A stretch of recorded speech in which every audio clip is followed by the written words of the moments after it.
Hello student, मानक अध्ययन classes में आपका स्वागत है। मेरा नाम शमशेर है। हम लोग पढ़ रहे हैं टेंस। तो टेंस की इस लेक्चर में आज हम लोग पढ़ेंगे फ्यूचर टेंस। फ्यूचर टेंस होता क्या है थोड़ा समझ लेते हैं।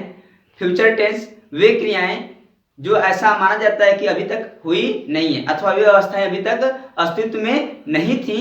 अब ऐसा उम्मीद किया जाता है कि आने वाले समय में वो क्या होंगी, घटित होंगी अथवा वे अवस्थाएं क्या होंगी, संपन्न होंगी।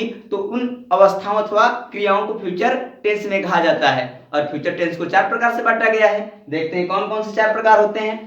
तो फ्यूचर टेंस को पहले हम बोल सकते हैं कि future indefinite, future indefinite, future indefinite, future continuous, future continuous और फ्यूचर परफेक्ट, फिर परफेक्ट कंटिन्यूअस, परफेक्ट कंटिन्यूअस। तो सबका हम बारी बारी से एक बार पहचान देख लेते हैं कि कैसे अगर कोई सेंटेंस अगर हिंदी वाक्य का है तो उसके अंत में कि वह फ्यूचर टेंस में है चाहे फ्यूचर का इंडेफिनिट टेंस है, ये कैसे पहचानेंगे। तो जब अगर इंडेफिनिट टेंस होगा तो हिंदी वाक्य के अंत में क्या आएगा, गागेगी। जैसे वह पढ़ेगा, मैं लिखूंगा, वह खेलेगा, हम लोग घर जाएंगे, हम लोग अपना काम करेंगे। इस प्रकार का अगर कोई वाक्य है तो वह क्या होगा, फ्यूचर इंडेफिनिट टेंस का होगा। तो कंटिन्यूअस की बात कर लेते हैं। कंटिन्यूअस क्या होता है, इसमें क्या होगा कि फ्यूचर में काम जारी रहेगा। फ्यूचर में काम क्या रहेगा, जारी रहेगा। जैसे मैं पढ़ रहा हूँगा, वे लोग लिख रहे होंगे, हम लोग खाना खा रहे होंगे, वे लोग दौड़ रहे होंगे, मैं पढ़ा रहा हूँगा। मतलब इसमें क्या पता चल रहा है, ये काम कहाँ, फ्यूचर में आने वाले समय में क्या रहेगा, जारी रहेगा। तो ऐसे हिंदी वाक्य अंत में जब इस प्रकार का वाक्य मतलब इस प्रकार का शब्द आए तो उसको हम क्या कहते हैं कि वह सेंटेंस फ्यूचर कंटिन्यूअस टेंस में है। परफेक्ट की बात कर लेते हैं। परफेक्ट में क्या होगा, जिन क्रियाओं के जिन हिंदी वाक्य के अंत में क्या होगा, चुका होगा, चुकी होंगे, चुके होंगे। तो इस प्रकार के वाक्य को बोलते हैं कि वह फ्यूचर परफेक्ट में होगा। इस प्रकार के क्रियाओं से पता चलेगा कि वे क्रियाएं फ्यूचर में क्या होंगी, समाप्त हो चुकी होंगी। वे काम फ्यूचर में क्या होगा, समाप्त हो जाएगा। जैसे मैं पढ़ चुका हूँगा, मैं लिख चुका हूँगा, वे खाना खा चुके होंगे, वो घर जा चुके होंगे, वह मतलब कोई भी काम कंप्लीट हो चुका होगा। अब परफेक्ट कंटीन्यूअस की बात कर लेते हैं। परफेक्ट कंटीन्यूअस टेंस क्या होता है, इस टेंस के हिंदी वाक्य के अंत में अगर हिंदी का वाक्य रहे तो उसके अंत में क्या होगा, रहा होगा, रही होंगे, रहे होंगे, इस प्रकार के शब्द आते हैं। और इसमें प्लस इस वाक्य में समय भी दिया रहता है। मतलब यह काम कुछ समय पहले से जारी रहता है और कुछ समय तक फ्यूचर में चल रहा होता है। मतलब फ्यूचर में ऐसा काम जारी रहेगा। जैसे मैं 2 घंटे से पढ़ रहा हूँगा, वे लोग घर जा रहे होंगे, मैं खाना खा रहा हूँगा, वे लोग विद्यालय जा रहे होंगे। इस प्रकार के अगर वाक्य आते हैं तो उसको हम बोलते हैं कि वे सारे वाक्य past perfect future perfect continuous में होते हैं। तो चलिए हम अब इंडेफिनिट की बात कर लेते हैं और इंडेफिनिट के बारे में थोड़ा सा स्ट्रक्चर, ट्रांसलेशन और रूल देख लेते हैं थोड़ा सा।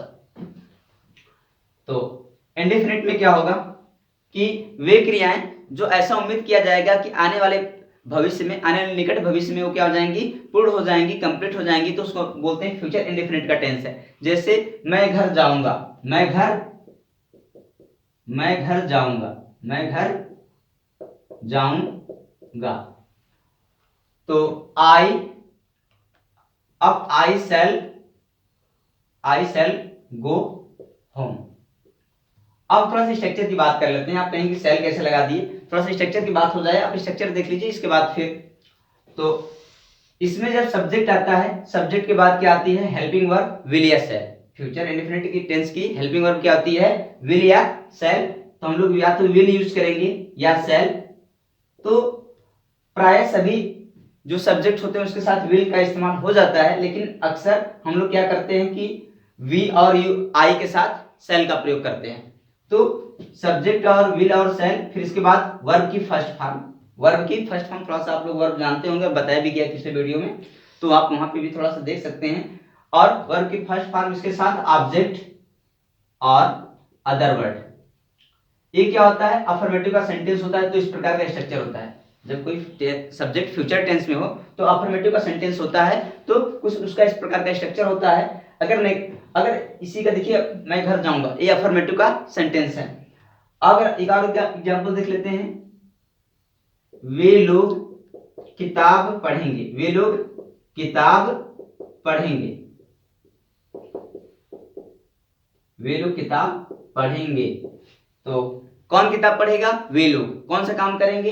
पढ़ने का काम करेंगे। क्या पढ़ेंगे? किताब पढ़ेंगे। सब्जेक्ट कौन है? वे लोग। और फिर क्रिया क्या है? पढ़ना। क्रिया क्या है? पढ़ना। क्या पढ़ेंगे? ये ऑब्जेक्ट है। तो सबसे पहले अगर हम देखते हैं तो हमारा स्ट्रक्चर होता है, सब्जेक्ट आता है। सब्जेक्ट अंग्रेजी वे लोग, तो दे और दे के साथ क्या लगेगा? विल। दे विल और यहाँ पे क्रिया है पढ़ना। पढ़ना अंग्रेजी होता है रीड। तो रीड का फर्स्ट फॉर्म लगेगा, रीड अपने फर्स्ट फॉर्म में होगा। तो दे विल रीड और क्या पढ़ेंगे? बुक पढ़ेंगे। हमारा बुक क्या है? ऑब्जेक्ट। तो दे विल रीड बुक, ये अफर्मेटिव का सेंटेंस। अगर इसी के नेगेटिव की बात कर लेते हैं तो हम लोग जानते हैं कि जो विल या शैल है, जो हेल्पिंग वर्ब है, इसके बाद क्या लगा देंगे? नॉट लगा देंगे। तो हेल्पिंग वर्ब के बाद जैसे हम नॉट लगाएंगे वो हो जाएगा नेगेटिव का स्ट्रक्चर। तो जैसे हम लोग कहें कि मैं घर नहीं जाऊंगा, मैं घर नहीं जाऊंगा, तो यहाँ पे नेगेटिव सेंटेंस हो जाएगा। और इसका हम बनाएंगे कि I shall not go home. I shall not go home इसका नेगेटिव हो जाएगा। अगर इसकी नेगेटिव की बात करें तो वे लोग किताब नहीं पढ़ेंगे। मतलब यहाँ पे नेगेटिव सेंटेंस है। नेगेटिव सेंटेंस में क्या होगा? जो हमारी हेल्पिंग वर्ब विल आई है, विल के बाद क्या लग जाएगा? नॉट लग जाएगा। तो अब हो गया, हम लोग पढ़ लिए अफर्मेटिव का सेंटेंस, नेगेटिव का। अब हम आ जाते हैं इंट्रोगेटिव सेंटेंस पे। तो इंट्रोगेटिव सेंटेंस में क्या होता है? हम लोगों ने यही अभी तक पढ़ा है कि जब कोई सेंटेंस हेल्पिंग वर्ब से चालू होता है, अगर हिंदी वाक्य में बात करें तो क्या से चालू होता है। जब क्या से चालू होता है तो उसके सबसे पहले अंग्रेजी हेल्पिंग वर्ब से बनती है। तो हेल्पिंग वर्ब से इंट्रोगेटिव सेंटेंस की बात कर रहे हैं, तो देख लेते हैं कि पहले क्या आएगा? विल या, सबसे पहले क्या आएगा? विल या शैल आएगा। फिर उसके बाद क्या आ जाएगा? इसके बाद सब्जेक्ट आ जाएगा। फिर इसके बाद वर्ब की फर्स्ट फॉर्म, फिर ऑब्जेक्ट, फिर अदर वर्ड और लास्ट में प्रश्नवाचक चिन्ह। इंट्रोगेटिव का हम लोग इंट्रोगेटिव मार्क्स लगा देंगे। तो अगर जैसे हम इसको देखें, क्या मैं घर जाऊंगा, क्या मैं घर जाऊंगा। अब प्रश्नवाचक वाक्य हो गया और प्रश्नवाचक है, तो सबसे पहले हम क्या लगाएंगे? शैल को सबसे पहले। तो शैल आ जाएगा, शैल आई गो होम, शैल आई गो होम। कितना आसानी से बन गया इंट्रोगेटिव सेंटेंस। अब अगर इसकी बात कर लेते हैं इंट्रोगेटिव, तो क्या वे लोग किताब पढ़ेंगे, क्या वे लोग किताब पढ़ेंगे। तो अब हमें क्या करना है? विल को सबसे पहले, जो हमारी हेल्पिंग वर्ब है उसको सबसे पहले लिख लेंगे। और विल इंट्रोगेटिव बनाना इस प्रकार का सेंटेंस हो तो सबसे पहले हेल्पिंग वर्ब लिखी जाती है। तो विल और will they read book, will they read book और लास्ट में प्रश्नवाचक चिन्ह। अब हम लोग दूसरा पैटर्न की बात कर लेते हैं। जब हिंदी वाक्य के अंत में हिंदी वाक्य में जब प्रश्नवाचक शब्द क्या कहां पे आए? बीच में आए। तो जब बीच में आएगा तो कैसे बनेगा? मैं घर कब जाऊंगा, मैं घर कब जाऊंगा, चाहे मैं घर कैसे जाऊंगा, मैं घर कब जाऊंगा चाहे कैसे जाऊंगा। तो यहाँ पे हम कब की बात कर लेते हैं। अगर कैसे का होगा तो आप लोग वहां पे हाउ लगा सकते हैं कैसे के लिए, और कब के लिए क्या लगाएंगे? व्हेन। तो अगर इस स्ट्रक्चर देखें तो पहले क्वेश्चन वर्ड क्या है यहाँ पे? कब। मैं घर कब जाऊंगा हिंदी वाक्य के बीच में आया है, तो व्हेन क्या लग जाएगा? When shell I go home, मैं घर कब जाऊंगा। और अगर इसका है कि वे लोग किताब कब पढ़ेंगे, वे लोग किताब कब पढ़ेंगे, तो इसका हो जाएगा translation when will they read book, वे लोग किताब कब पढ़ेंगे। अगर और हम बात कर लेते हैं कि मैं घर कैसे जाऊंगा, मैं घर कैसे जाऊंगा, तो बस हमें क्या करना है? हाउ, यहाँ पे क्या कर देना है? How shell I go home, मैं घर कैसे जाऊंगा, मैं घर कैसे जाऊंगा। अब एक आध एग्जाम्पल और देख लेते हैं।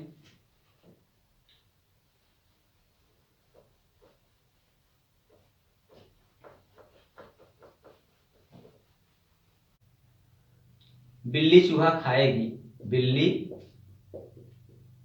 चूहा खाएगी। मतलब क्या पता चल रहा है कि एक काम भविष्य में होने वाला है। अभी खाई तो नहीं है लेकिन खाएगी, ऐसा उम्मीद है। तो देख लेते हैं कौन चूहा खाएगा? बिल्ली। क्या खाएगी? चूहा खाएगी। कौन सा काम करेगी? खाने का काम करेगी। तो जो सब्जेक्ट हमारा क्या होगा? कैट, द कैट, अब हमारा हेल्पिंग वर्ब लगेगा विल, तो द कैट विल ईट, कौन सा काम हो रहा है, खाने का, खाने का काम, ईट रैट, क्या खाएगी, चूहा, तो द कैट विल रैट। अब इसका अगर नेगेटिव सेंटेंस बात करें तो बिल्ली चूहा नहीं खाएगी, बिल्ली चूहा, बिल्ली चूहा नहीं खाएगी, नहीं खाएगी, ऐसा उम्मीद किया जा रहा है जो कि पॉसिबल नहीं है। हम तो ऐसा कह रहे हैं कि बिल्ली चूहा नहीं खाएगी, लेकिन खा भी सकती है, मतलब उसको मिलना चाहिए ना, जब पकड़ेगी तो खाई जाएगी, छोड़ेगी थोड़े। तो देख लेते हैं इसका नेगेटिव क्या होगा। हम लोग जानते हैं कि जब इस प्रकार का अगर नेगेटिव सेंटेंस होता है तो हेल्पिंग वर्ब के बाद क्या लगाते हैं, नॉट लगा लेते हैं। तो the cat will not, the cat will not eat rat, the cat will not eat rat. अगर इसका इंट्रोगेटिव सेंटेंस की बात करें तो क्या बिल्ली चूहा खाएगी, आप जानते हैं बेहतर, क्या बिल्ली चूहा खाएगी।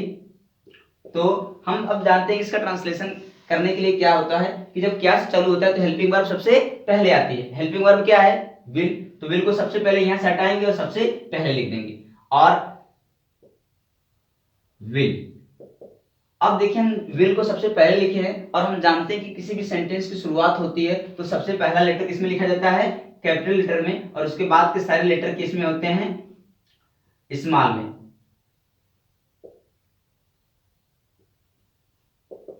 तो यहां पे हमें ध्यान रखना पड़ेगा कि जो सेंटेंस पहला लिखा जाए वो पहला उसका लेटर कैपिटल में, बाकी सारे एक जिस क्रम में आते हैं सेंटेंस जैसे लिखा जाता है उस क्रम में होने चाहिए।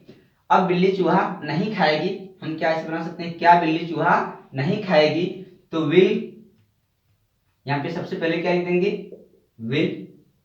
Will the cat not eat rat, क्या बिल्ली चूहा नहीं खाएगी।